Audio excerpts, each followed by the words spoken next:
Vamos falar agora de defesa do executado?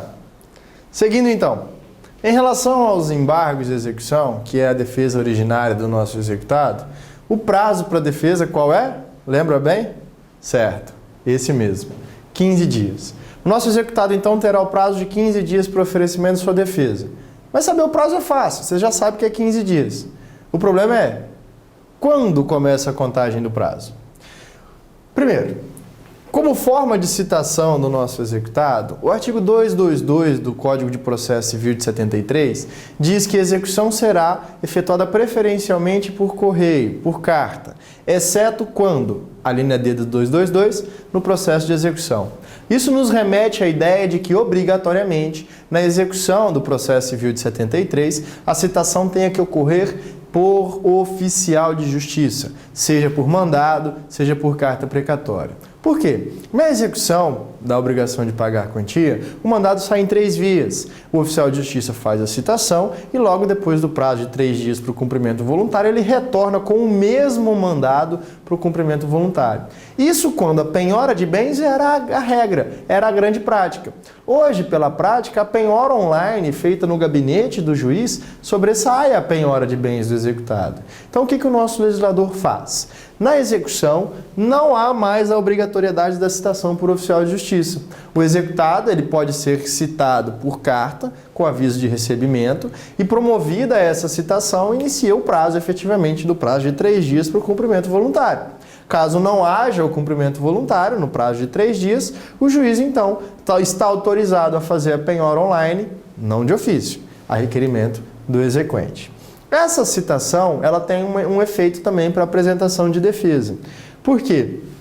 De forma residual, da data da juntada ao processo de execução do mandado ou do AR de citação, inicia então a contagem do prazo de defesa do nosso executado.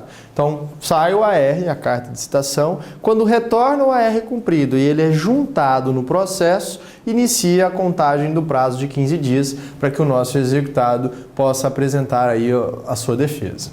Ocorre que a citação ela pode ocorrer também por meio de carta precatória. Caso ela ocorra por meio de carta precatória, será contado de quando? Da juntada do comprovante na carta precatória, se versar apenas sobre problemas de penhora, avaliação e alienação.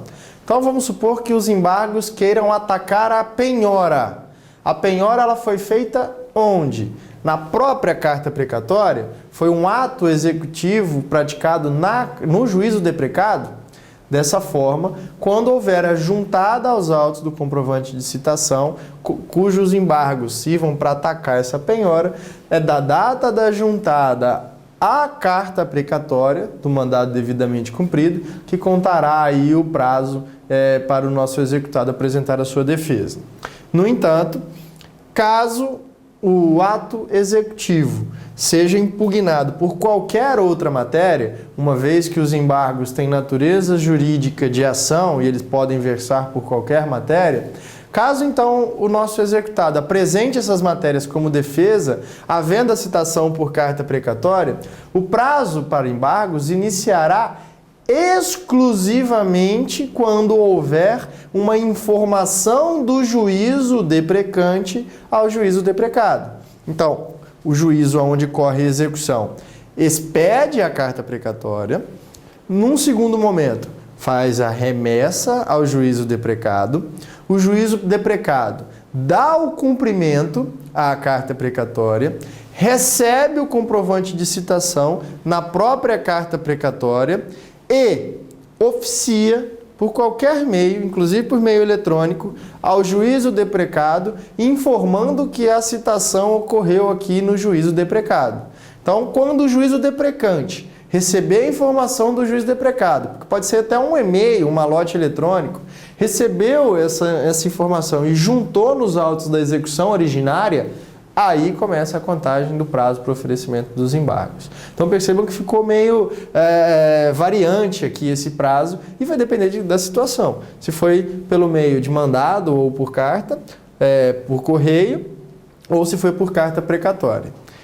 Em relação ao prazo, nós temos a possibilidade da concessão do prazo em dobro para manifestação no processo, quando nós tivermos litisconsortes com escritórios de advocacia diferentes, patrocinados por escritórios de advocacia diferentes.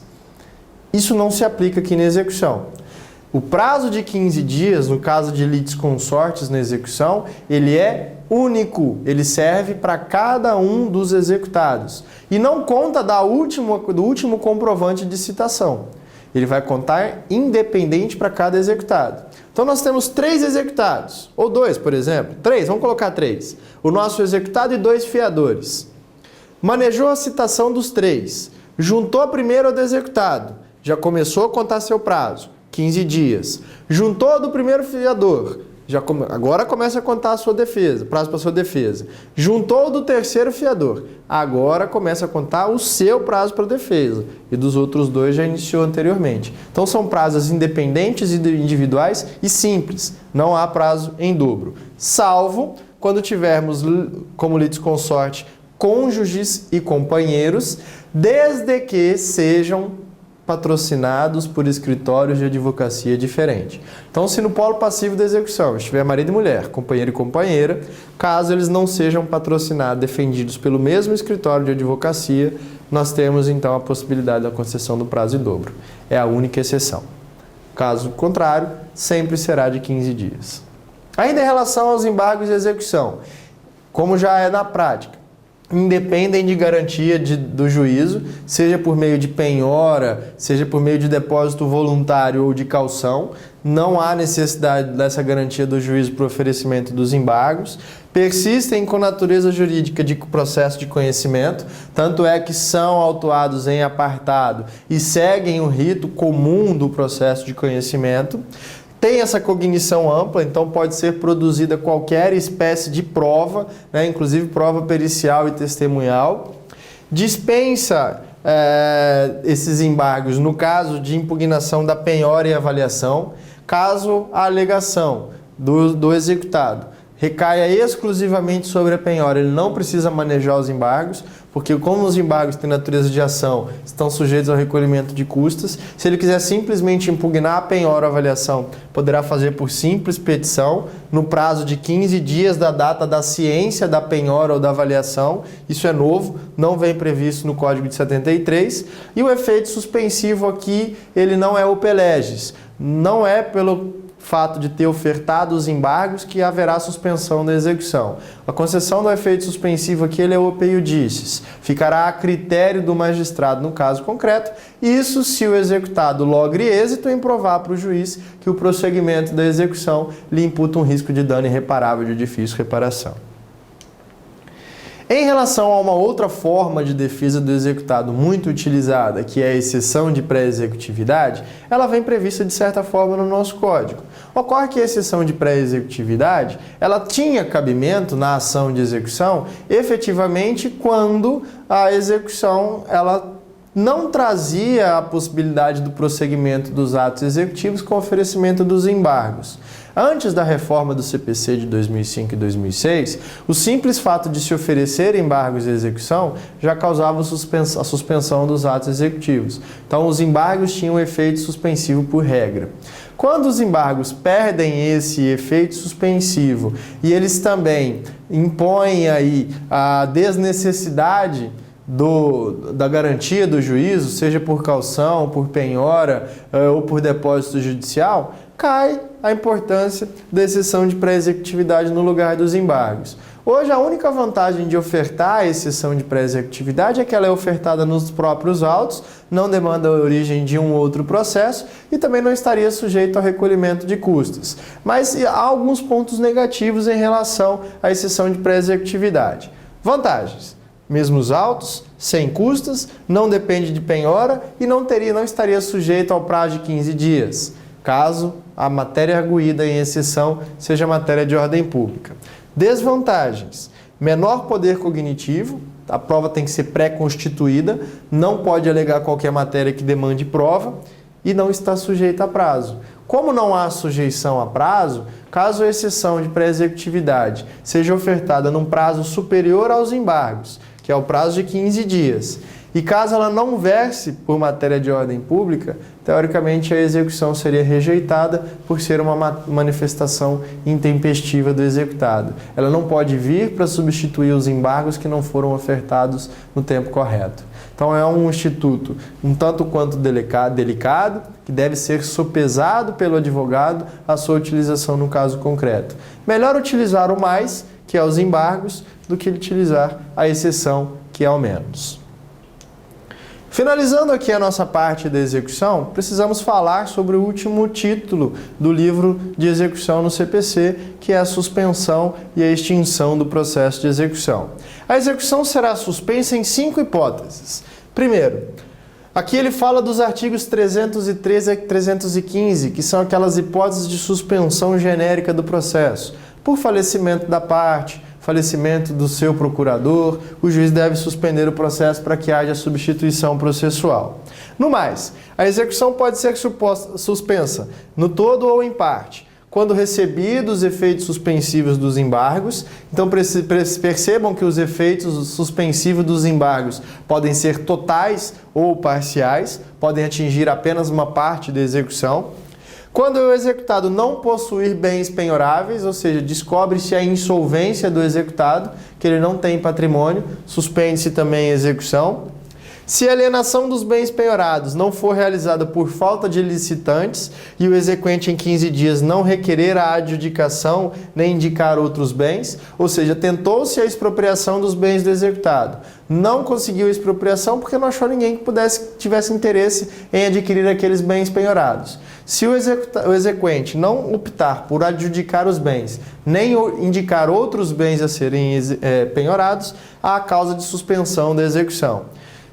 E, por fim, quando concedido o parcelamento do débito, como trabalhado anteriormente. São essas, então, as hipóteses de suspensão da execução em que para-se os atos executivos e o processo vai, então, para o arquivo de forma provisória. E as extinções, as causas de extinção da execução? Primeiro, extingue-se a execução quando a petição inicial foi indeferida. Quando ela foi indeferida por inépcia da petição inicial, quando ela foi indeferida por falta de interesse de agir, se o exequente, por exemplo, não apresentar o título executivo, enfim, deferida a petição inicial, está extinta a execução. Quando a obrigação for satisfeita, e aqui é quando ela for satisfeita mesmo, em sua integralidade. Manejou a execução da obrigação de pagar, recebeu a obrigação de pagar de forma integral, acrescida de todas as suas combinações: juros, correção monetária, multas, custas, despesas processuais, honorários e sucumbência. Quitou todo o débito, efetivamente está aí satisfeita a obrigação, extingue-se a execução. Quando o executado obtiver por qualquer outro meio a extinção total da dívida, seja por meio de transação, seja por meio de inovação, enfim, de qualquer outra forma que o executado tiver a quitação do débito, e essa quitação tem que ser expressa. Percebam que aqui a quitação também deve ser integral e não parcial. E quando o exequente renunciar o crédito?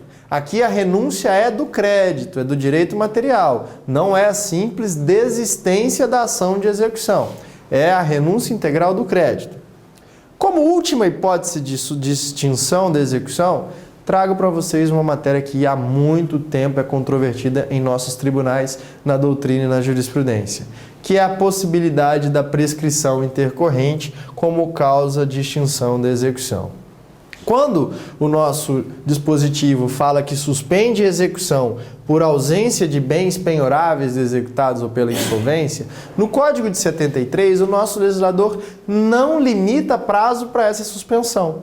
E percebam que algumas correntes doutrinárias dizem que essa suspensão ela pode se dar de eterno, para sempre. Daqui 20, 30 anos, o credor, descobrindo o patrimônio do executado, requer o desarquivamento do processo e o prosseguimento da execução com correções monetárias e incidência de juros. Então percebam que o executado ele fica com uma espada de Damocles sobre sua cabeça o resto de sua vida. Até então que efetivamente ele abra mão da constituição patrimonial sobre pena de despertar aí o alerta do seu executado, seu exequente.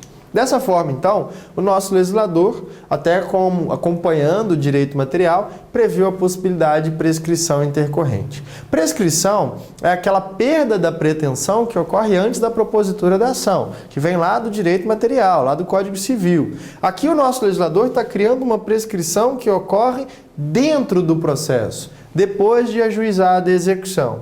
Como é que funciona aí essa prescrição intercorrente? Caso não sejam mais localizados os bens do executado, chegou-se então à sua situação de insolvência, o processo será suspenso por 1 ano. E aqui não conta a prescrição.